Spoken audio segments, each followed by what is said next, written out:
The sun was high over Galilee, burning down on the jagged rocks and brittle grass of the hills outside Capernaum. Flies buzzed through the dry wind. No one walked this path willingly, not unless they had nowhere else to go. Eli pulled his ragged cloak tighter, trying to hide what the world already knew. His hands, once strong from years of farming, were now twisted and pale. Patches of skin were missing. His face, what remained of it, was hidden beneath stained cloth. He was a leper, not just sick, not just poor, unclean, banished. A year ago, he had a wife, a home, and a son who loved to run barefoot through their olive grove. Now he had only the company of shadows and stones. They didn't even let him say goodbye. The priest had looked at him once, grimaced, and tore a piece of linen from his robe. Unclean, he declared. And just like that, Eli was no longer a man. He was a warning. He lived now in a cave outside the village where the other sick ones muttered to themselves in the night and watched their bodies fall apart. But Eli didn't speak. Not anymore. What was there left to say? Until the day he heard the name. It came from a merchant, a man on a donkey cart who tossed him a crust of bread without making eye contact. Most people didn't even do that. "There's a man in the south," the merchant said, "from Nazareth. They say he heals."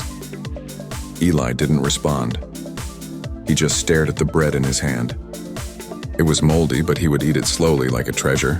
The merchant kept talking, maybe because he needed to believe it too. "They say he touched a blind man and the man could see. Another one, a cripple. He walked. Some even say he cast demons out of a child in the Decapolis." Eli finally looked up. His voice cracked when he spoke. "What's his name?" The merchant blinked. "Jesus. Jesus of Nazareth." That night, Eli didn't sleep. He sat outside the cave, watching the stars. And for the first time in months, he prayed. Not like before, not just words, he begged. "God," he whispered, "if you're still there, if you haven't forgotten me, please let this Jesus be real." By morning, Eli had made up his mind. He didn't know where Nazareth was exactly, just that it was far. But staying put meant waiting to die. Leaving at least meant a chance to find the man they called Jesus. The other lepers laughed when he told them. "You'll never make it," one croaked, missing most of his teeth. "They'll stone you before you get past the village gate. They'll smell you before they see you," another added. Eli didn't argue. They were probably right. But he tightened the wraps around his hands, picked up a walking stick, and left the cave without looking back. The road was long and hot, and every step was pain. He stuck to the edges of paths, avoiding people shouting "unclean" whenever someone came too close. Most ran from him, some cursed him, but a few left water or bread behind after they passed. It wasn't much, but it was enough. On the fourth day of walking, Eli collapsed beneath a fig tree. His legs wouldn't hold him anymore.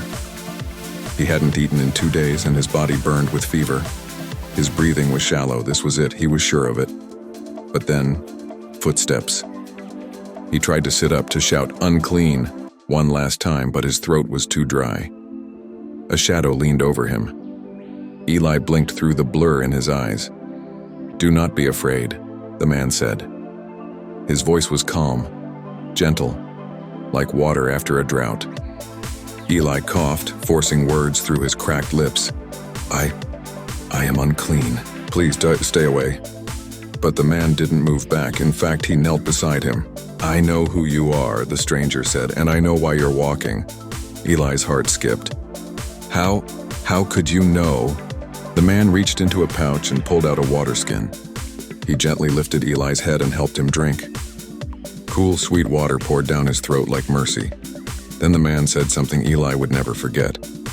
"Because I was sent to find you."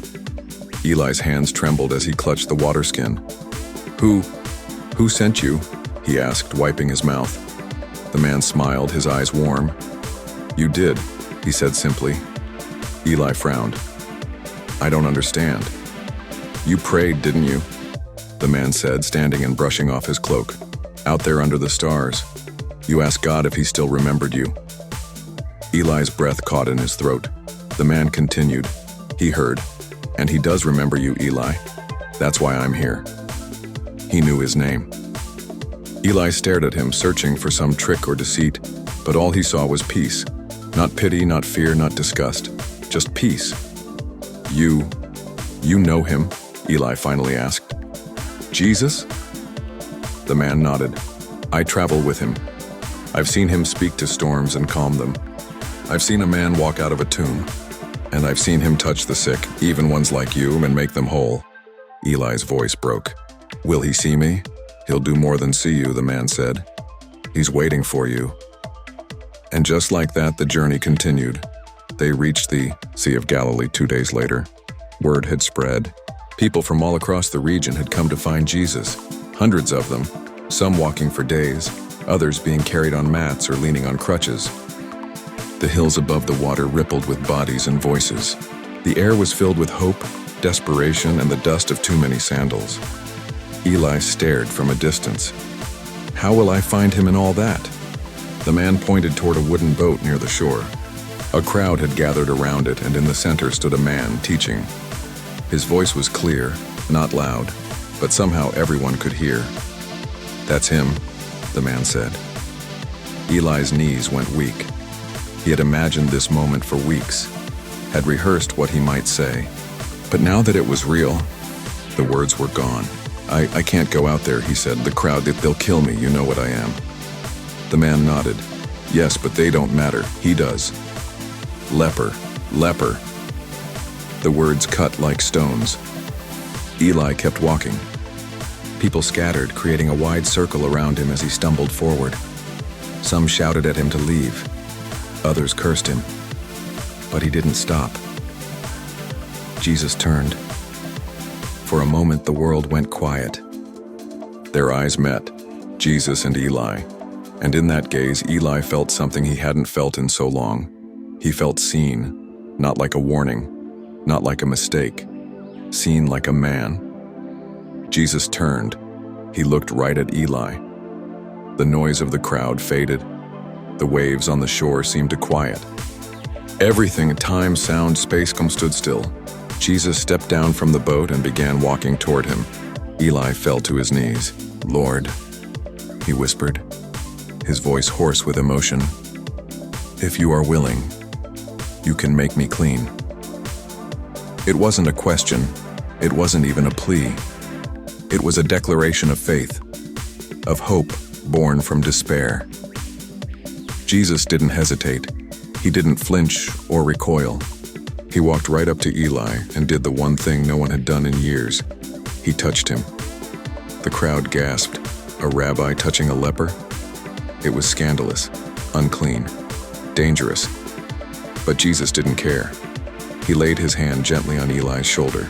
His voice was soft, but it carried like thunder through the crowd. I am willing, Jesus said. Be clean. And just like that, it happened. Eli felt it first in his fingertips, a warmth that spread through his arms, his chest, his face. The pain vanished, the sores melted away. His skin became smooth, his breath steady, his legs strong. He looked down in disbelief, his hands were whole. Tears streamed down his face. He was clean. Jesus leaned in, speaking low enough that only Eli could hear. Don't tell anyone yet. Go, show yourself to the priest. Offer the sacrifice Moses commanded. Let them see for themselves. Eli nodded, trembling. But Jesus wasn't finished. And remember this, Eli. You were healed not just to be whole, but to be a witness. Eli looked into his eyes. There was no doubt, no confusion. Only truth. Power. Love. He nodded again. Then without another word, Jesus turned and walked back into the crowd. Eli walked alone. For the first time in years, he wasn't hiding behind a cloak. His steps were steady, his skin unmarked, his body strong. He passed through towns that used to turn him away. Now people stared on, not with disgust, but with confusion. Whispers followed him. Is that him? No, it can't be. He was a leper. I heard he was healed by Jesus. The words chased him all the way to Jerusalem. At the temple gate, the guard stopped him. State your business. I've come to see the priest, Eli said. One of them squinted. You look familiar. Eli nodded. You knew me as unclean. I'm here to show you what God has done. The priest held up his hand. You say you were healed, but we must follow the law." Eli nodded again. "I'm ready." They led him inside into a small stone room with flickering oil lamps. 2 priests examined him. They looked for scars, for any sign of disease. There were none. "Your skin," one whispered. "It's like new." Eli smiled. "It is new." They finished the examination and stepped aside to whisper. One priest shook his head. He must be lying. Maybe it was something else, a rash, not leprosy. The other leaned in. "No, I remember him. That's Eli. He's been cast out for years." "So how?" The question hung in the air like incense. They allowed Eli to complete the ritual. 2 birds, one sacrificed, one set free. The symbolism was not lost on him. One life taken, so another could go free. He offered it in silence, tears streaming down his face. Outside the temple, a small group of people gathered. A few recognized him. "How is this possible?" a woman asked. He looked at them and said just one word: "Jesus." Then he walked away. By nightfall, the story had spread through the city. A former leper healed with a touch. By Jesus of Nazareth, people argued. It's blasphemy. It's a miracle. He must be a prophet. No, more than that. The temple leaders weren't pleased. Whispers turned into meetings. Questions turned into strategies. If people believe this, we'll lose control. And in the middle of it all, Eli walked through the streets, a man reborn, a living testimony. He didn't preach. He didn't argue. He simply lived.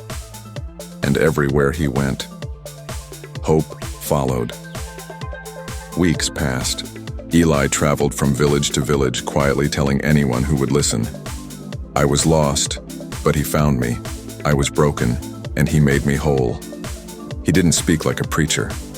He spoke like a man who had been at the edge and then been pulled back by grace. Then one early morning, as the sun painted the sky in gold, he heard the sound of a crowd again. Jesus was back.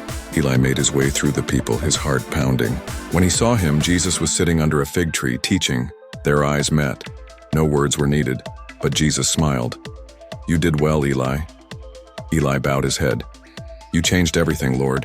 Jesus stood, walked to him, and placed a hand on his shoulder. "Just like that first time. And now you will help change others." Eli never returned to the shadows. He stayed in the light. He became a quiet force, helping the sick, feeding the poor, visiting those others ignored. When people asked how or why, he never boasted. He always pointed back to that moment, that touch. And in every word, in every action, people saw a glimpse of Jesus. Not just the man who healed bodies, but the one who healed here. Years later, long after Jesus had been crucified and risen, Eli sat with children around him near a small village fire. He told them the story, how he was once unwanted, untouchable, how everyone had turned away, except one. And then he would say, "He didn't just give me new skin, he gave me a new life."